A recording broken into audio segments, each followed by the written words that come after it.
ఆ యువకుడిది గ్రామీణ నేపథ్యం. కుటుంబంలో ఎవరికీ క్రీడలపై అవగాహన లేదు. కానీ చిన్నప్పుడు పాఠశాలలో డ్రిల్ మాస్టర్ ఖోఖో ఆడిస్తే సరదాగా ఆడిన ఆ కుర్రాడు నేడు అంతర్జాతీయ స్థాయికి ఎదిగి అందరి మన్ననలు చూరగొంటున్నాడు. క్రీడలే జీవితంగా నిరంతరం కఠోర సాధన చేస్తున్నాడు. ఉద్యోగం చేస్తూనే పోటీల్లో రాణిస్తున్నాడు. ప్రపంచ ఖోఖో పోటీల్లో భారత్ జట్టు తరపున ప్రాతినిధ్యం వహించి వరల్డ్ కప్ సాధించేందుకు దోహదపడ్డాడు.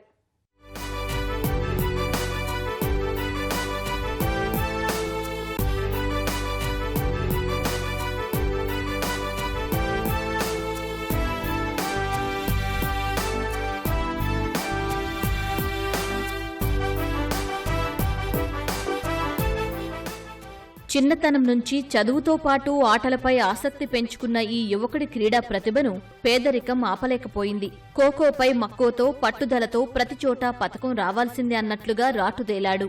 ఫలితంగా రాష్ట్ర, జాతీయ, అంతర్జాతీయ స్థాయిలో జరిగిన పోటీల్లో అనేక పతకాలు సాధించి ఎంతో మంది యువతకు ఆదర్శంగా నిలిచాడు.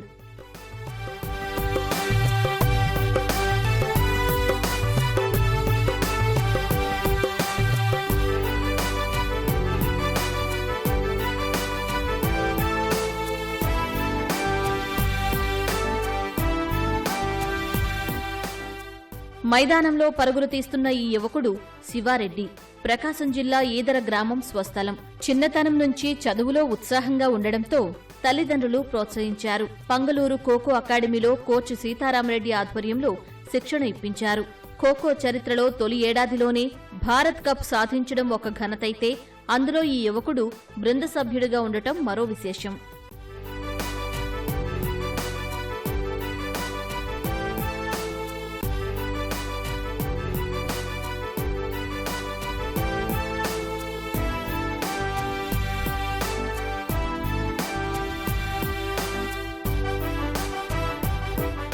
చదువుకుంటూనే రాష్ట్ర, జాతీయ స్థాయి ఖోఖో పోటీల్లో పాల్గొన్నాడు యువకుడు.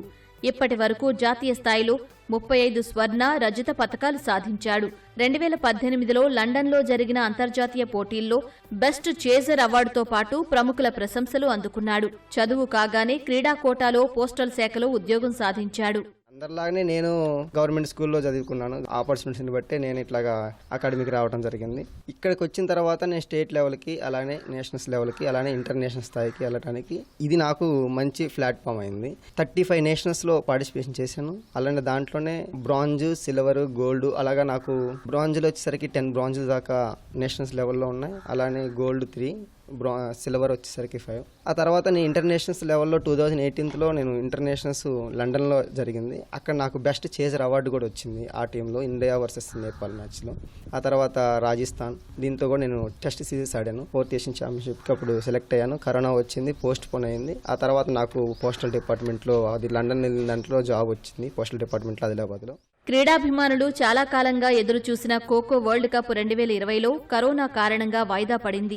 ఈ ఏడాది జనవరిలో ఢిల్లీలో నిర్వహించారు. Sport authority of India, kho kho federation of India, India Olympic association ఆధ్వర్యంలో జరిగిన పోటీల్లో పురుషుల విభాగంలో 20, మహిళల విభాగంలో 19 దేశాలు పాల్గొన్నాయి. మా ఖోఖో అసోసియేషన్, అలానే ఎస్ఆర్ ఖోఖో అకాడమీ, ఈ రెండు లేకపోతే మాకు ఇంత ఐడెంటిఫై రాదు.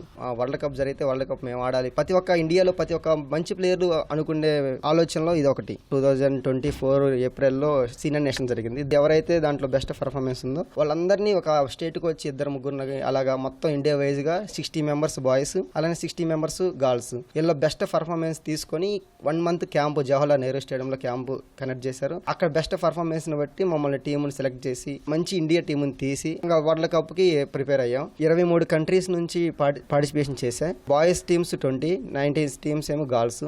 దీంట్లో నుంచి 2 మనం బాయ్స్, గర్ల్స్ 2 మన ఇండియా గోల్డ్ మెడల్ కొట్టింది. దేశవ్యాప్తంగా ఖోఖోలో ప్రతిభ, నైపుణ్యం కలిగిన మెరికల్ లాంటి 60 మంది క్రీడాకారులను అసోసియేషన్ సభ్యులు ఎంపిక చేశారు. జవహర్లాల్ స్టేడియంలో నెల రోజుల శిక్షణ అనంతరం 15 మంది చివరి దశకు అర్హత సాధించారు. అందులో తనకు అవకాశం వచ్చిందని చెబుతున్నాడు యువకుడు. ప్రత్యర్థులను ఓడించి భారత విశ్వవిజేతగా నిలవడం చాలా ఆనందంగా ఉందని వివరించాడు.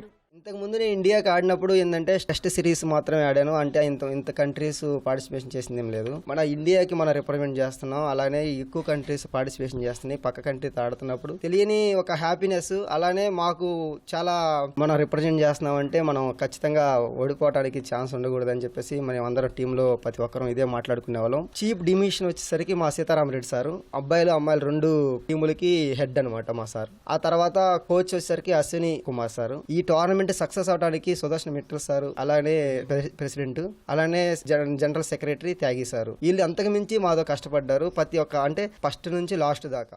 చిన్నతనం నుంచి క్రమశిక్షణ, చిత్తశుద్ధి, క్రీడల పట్ల ఉన్న మక్కువే అతడిని అంతర్జాతీయ స్థాయిలో నిలిచేందుకు దోహదపడ్డాయని చెబుతున్నారు శివారెడ్డి కోచ్ సీతారామిరెడ్డి. ఖోఖో పోటీల్లో చేజర్, డిఫెండర్గా రాణించడంతో పాటు జాతీయ, అంతర్జాతీయ స్థాయిలో స్వర్ణ పతకాలు సాధించడం చాలా గర్వంగా ఉందంటున్నారు. ఈ క్రీడాకారుడు 2009లో మన దగ్గర జాయిన్ అయ్యాడు. అప్పటి నుంచి కూడా అతను చాలా డిసిప్లిన్ గా ఎంతో కష్టపడి వరల్డ్ కప్ స్థాయికి ఎదిగాడు. అతను దగ్గరగా 35 నేషనల్స్ దాకా పార్టిసిపేట్ చేసి అనేకమైన బ్రాంజీ, గోల్డ్, సిల్వర్ మెడల్ సాధించాడు. వరల్డ్ కప్ లో గోల్డ్ మెడల్ సాధించాడు. చేజర్ అదేవిధంగా మంచి డిఫెండర్. మనకు అనేకమైన రాష్ట్ర స్థాయి ఖోఖో పోటీల్లో బంగారు పతకాలు సాధించడానికి ఎంతో దోహదపడ్డాడు. దగ్గరగా ఒక 35 నేషనల్స్ లో ఆడి బెస్ట్ పెర్ఫార్మెన్స్ తీసుకొని అతని యొక్క టైమింగ్స్ తోటి అతన్ని ఎంపిక చేయడం జరిగింది. నేపాల్ మీద ఆడి బెస్ట్ అటాకర్ గా అతను విజయం సాధించాడు. మేమందరం కూడా చాలా గర్వంగా ఫీల్ అయ్యాము. చిన్న గ్రామం నుంచి ప్రపంచ స్థాయికి ఎదిగి యువతకు స్ఫూర్తిగా నిలుస్తున్నాడు ఖోఖో క్రీడాకారుడు. భవిష్యత్తులో దేశానికి మరిన్ని పతకాలు, అవార్డులు తీసుకురావాలన్నదే తన లక్ష్యమంటున్నాడు శివారెడ్డి.